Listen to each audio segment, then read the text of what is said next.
In the handgun world, Kimber is best known for its 1911 style pistols. Of course, they also make a couple of nice bolt-action rifles. And their bread and butter, of course, has been the 1911s, but they have occasionally delved into other things. Certainly not the least of which was the Solo.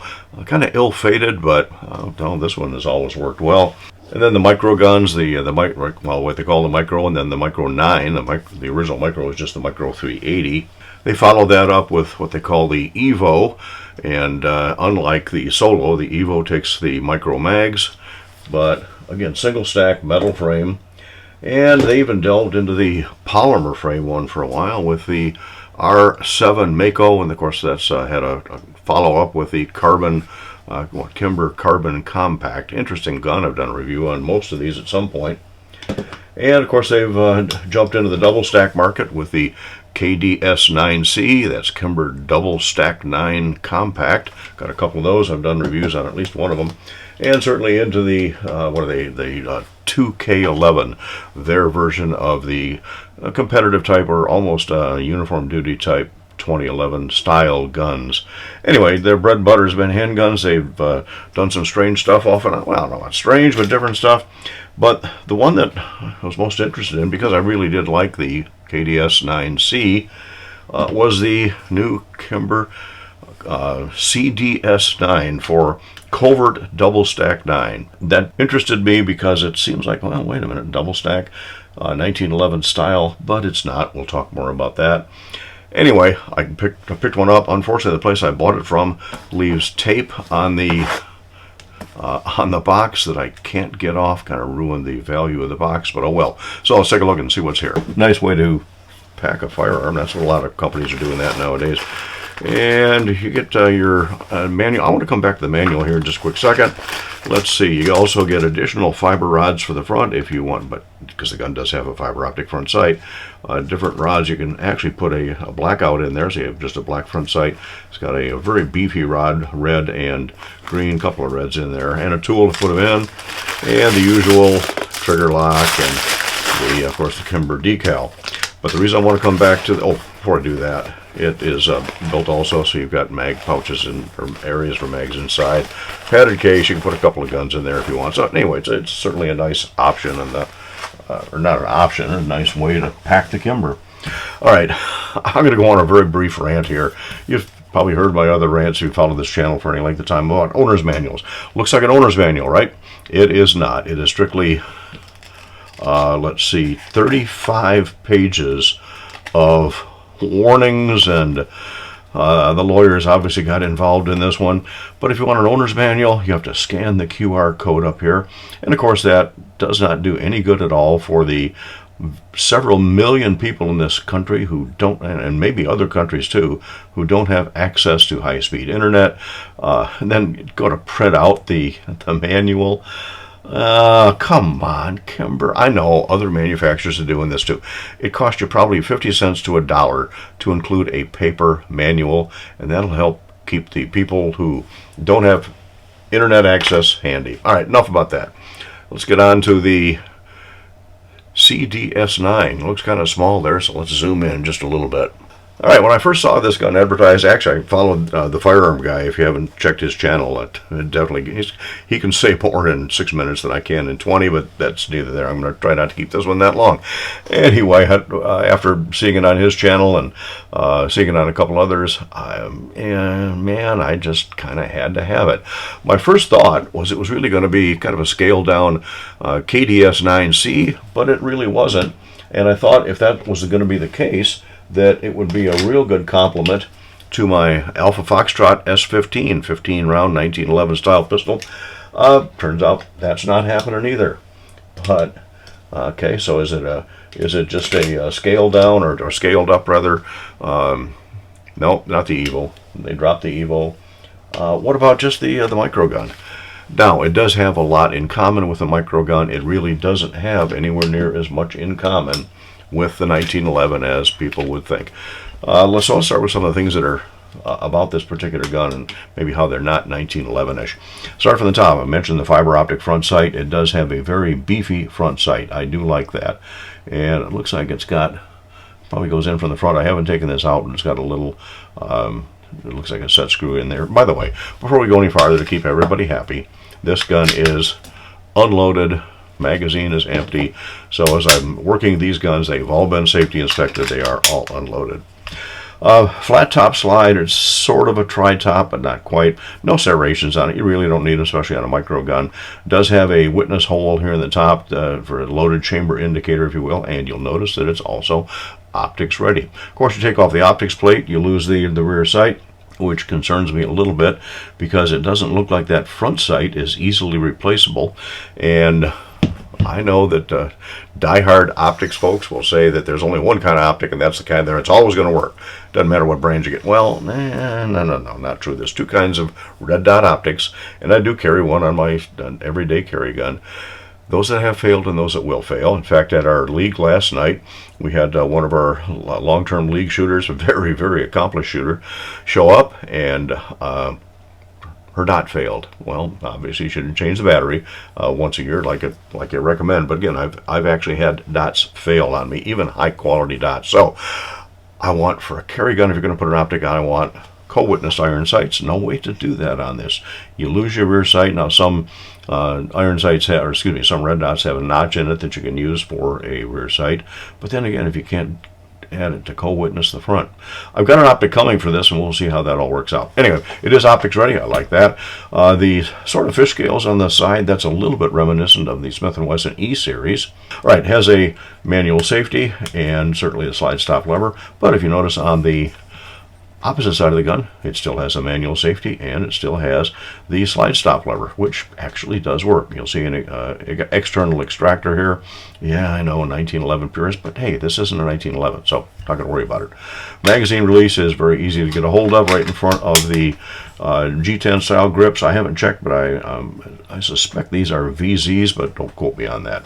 It's got a frag pattern on it, kind of a modified frag pattern on the back, and more of a frag pattern on the front. Does have a little bit of an undercut under the back of the trigger guard. Has a rail on it for those of you who insist on hanging something off your concealed carry gun, something that you will probably never use, and if you do, you might get in trouble. We won't even go there. Taper on the slide, which does make it a little bit more theoretically covert, although it doesn't taper much on the end of the rail there. It'd be nice if they made it without a rail. Barrel is not quite flush, and just the tiniest little bit of reverse crown. And the guide rod is flush. Now, it's a two-piece guide rod. We'll get into the internals here in just a minute.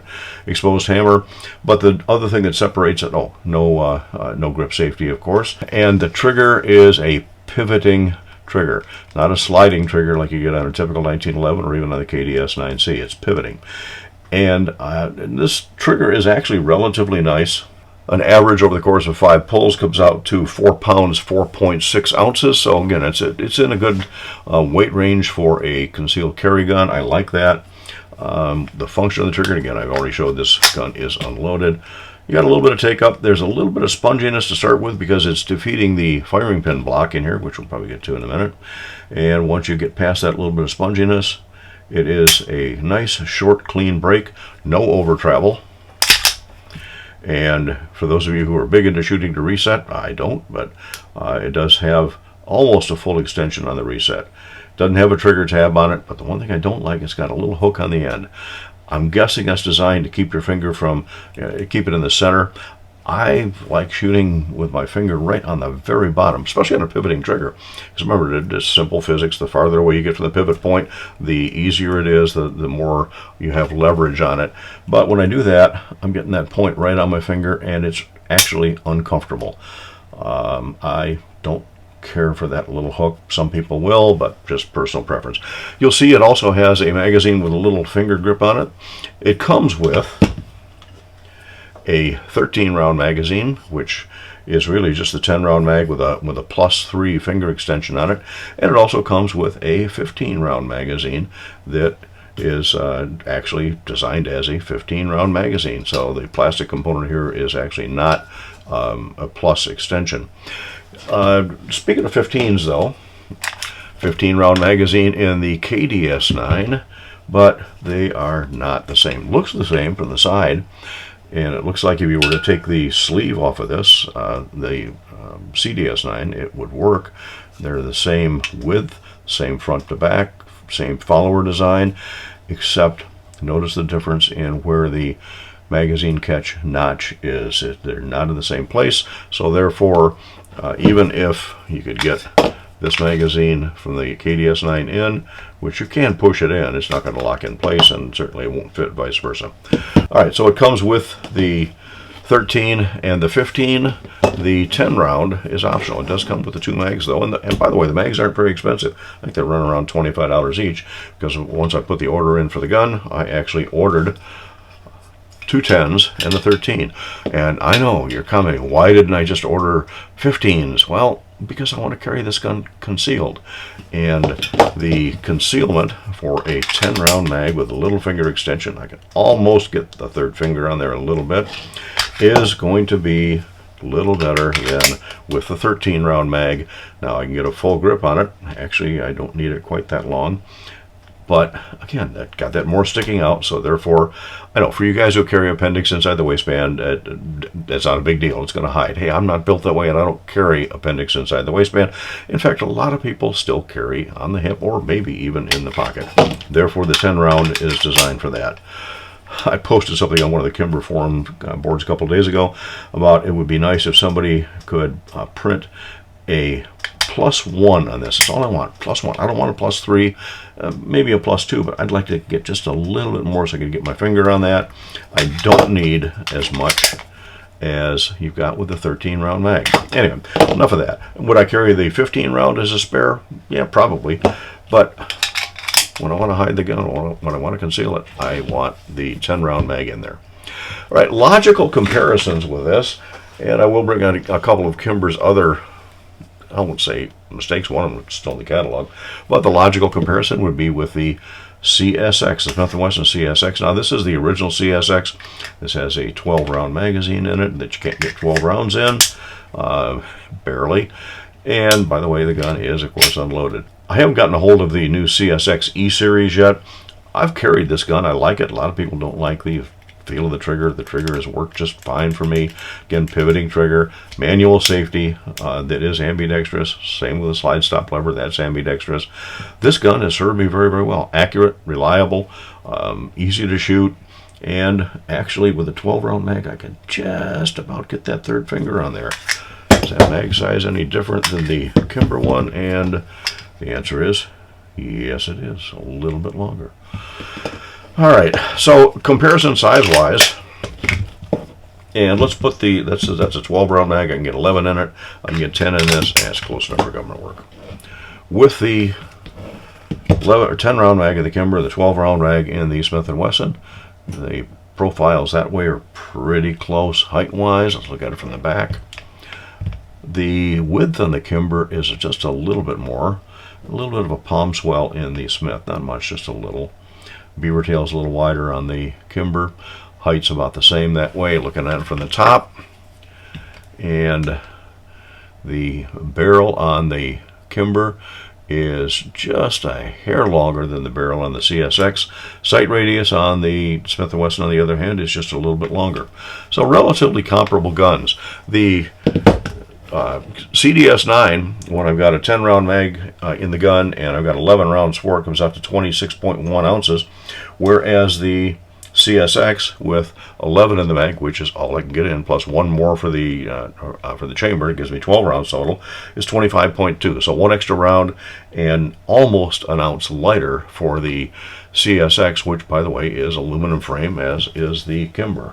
So the barrel length on the CDS9 is 3.18 inches. On the original CSX, it's 3.1. Now the new E-Series has a 3.1 as well as a 3.6 inch barrel, but you can also get the CDS. I'm trying to get these not confused here. The CDS, you can also get a threaded barrel. I have no reason to put a threaded barrel for a compensator, suppressor, or anything else on a covert carry gun. That's what the C is in the CDS, covert double stack. Anyway, enough about all of that. So a couple of the specs though. It is very reminiscent to the Micro 9. The pivoting trigger looks a little different, but it's still pivoting trigger. You still have manual safety, single-sided on the Micro 9. They got about a dozen different variations or more of the Micro 9 in the catalog, except of course this is 7 round single stack. versus your 10, 13, or 15 round double stack, and obviously much slimmer gun. Correct hand. Much slimmer, but single stack expected to be slimmer, and overall length, barrel, all that's going to be pretty comparable between the two, and the internals are actually from the CDS are very similar to the Micro 9. A couple other quick comparisons, and then we'll get on to more of the details on this. Again, I mentioned the Kimber Evo. You can still get these. Again, they're relatively comparable sized pistols. Again, single stack is going to be skinnier, and because this is a striker fired gun, as opposed to Kimber's normal being a hammer fired gun, you've got a longer slide, longer sight radius, even though the guns themselves are about the same size. And the Evo with 8 rounds of 124 grain ammunition weighs 24.4 ounces. Compare that to the Mako, also a striker fired gun, a little bit slimmer, although it does have different magazines. You got a 11 and 13, I believe, capacity in the Mako. Striker fired, optics ready, and low mount optic, by the way. In fact, this one came optics included, so the low mount sights do co-witness. And sizes are, again, relatively comparable between the two. One final one for comparison, though, we'll move on to other things. And that is the 365XL. This has got a Wilson grip module on it, 12 round magazine capacity, and size-wise, they are not that far off. The barrel length on the 365XL is obviously a half-inch longer, roughly, and in profile, the rear profile, the guns are about the same width, but to get 12 round capacity, well, let's put the 13 round mag in here, which will give you just a little bit more. They really are not that far off. So just a little bit longer for the 365XL, and of course wider. So another comparison on 365XL with 13 rounds and it's 27.3 ounces. So again, it's going to be a hair heavier, but give you an extra 2 rounds capacity compared to the CDS9, and a fraction lighter when you put the 13 plus 1 in there. So it's really pretty comparable to a lot of the stuff on the market nowadays. There are differences, though, again, between this and the 1911, and a lot of that's going to be in takedown. This does not have a barrel bushing. It does not have a bull barrel. It does have, you can see in there, the guide rod is 2-piece, but it does not have a captured spring. Takedown is similar to a 1911 in that you have to line up the slide notch just right, so you get the takedown or slide stop lever right into that notch perfectly. I did take this down to get a couple of photos of it and of course clean it, and it's tough to get out of there. Trying to get something just centered perfectly on that pin on the right to push it out just the right. It was a pain, but I finally got it out. Difference is, once you get this apart, the barrel, like the micro guns, the striker fired guns, the barrel comes out the bottom of the slide, whereas on a regular 1911 it comes out the front. Different locking lugs. The 1911 style guns have locking lugs on the barrel. This locks up on the barrel hood, and I'm not going to say it's like a Sky SCCY pistol, but it does lock up on the tops of the chamber to lock it up into the slide. And again, I think I mentioned the lunar chamber indicators, just a hole here. Man, I just don't understand that on a gun that you're going to put an optic on, because you do get some blowback on that. Why not just put it over on the side? Or it would have been really nice if they had made a solid top slide like they do on the Mako and just have all your ejection on the right, which, by the way, is 100% reliable for me so far. Also, differences from 1911. The 1911 style guns have a barrel link on them. This just has a slot, which is really what you see in most guns other than 1911s nowadays. And I mentioned firing pin safety. Since there's no dingus on the trigger here, there is a safety block, kind of Series 80 style. As you move the trigger back, it pushes up on a little lever, which pushes up on a plunger under the slide, which then gets out of the way of the firing pin so it can go forward. And without that being pushed up, the gun still is relatively drop safe. That's the whole reason for it. When you put it back together, you got to watch the positions of the guide rod. It's very uniquely designed so that it only goes in one way. It's got to make sure you get it in that way. And it's not a captured spring either, so when you put it together, it's really not that hard to do. And finally, the slide stop lever spring is where you've got to watch out, because it actually worked pretty good on this, but on a couple of the micro guns, I had to watch it carefully to make sure that that spring gets over the slide stop lever, not under it. Get it under it. Every time you pull the trigger, the slide works, the spring pushes it up, locks the slide. So you got to watch where that position is. All right, kind of long-winded on this. I am going to like it, I think. Holsters, holsters might be another little bit of a challenge, although I did reach out to Muddy River Tactical, which is kind of my go-to for holsters, and Kevin said that they were working on it. He just sent me an email this morning that said they in fact now have the mold for the CDS9, and they are making holsters for it. So I got on the website, ordered one, and gave my credit card information, and I should be getting it here in a week or so. And speaking of that, I will kind of wrap this up with the very first shots. I did take it to the range yesterday after I cleaned it, lubed it, put it all back together, put the first 61 rounds through it, and I'll just roll a couple of those in real quick. It pointed, aimed right on. The sights were on. Hey, Smith & Wesson, remember that problem with the Smith Bodyguard 2.0 that I and many other content creators have mentioned, that the sights were off, front and rear, not centered? Come on. Kimber got them centered. All right, the gun's a little pricier than the Bodyguard 2.0, but at 10 yards is all I've shot it so far. It shoots a little high, which means I need to do a 6 o'clock hold, not a center hold. But hey, it was windage just fine. I did kind of pull a couple, but even when I brought the target in a little closer and did some quicker fire, it worked. Not one single hiccup in 61 rounds. We're going to get it out to the range here the next few days, and hopefully follow this up in a week or so, or with another video on the rest of the range review. So here's my first shots, and after that, I'm not going to do a close because that's going to end the video. Thanks for stopping. That's on me, because still one in the mag, but the slide's back. I think that was my hand pushing up on the slide stop lever, but so far,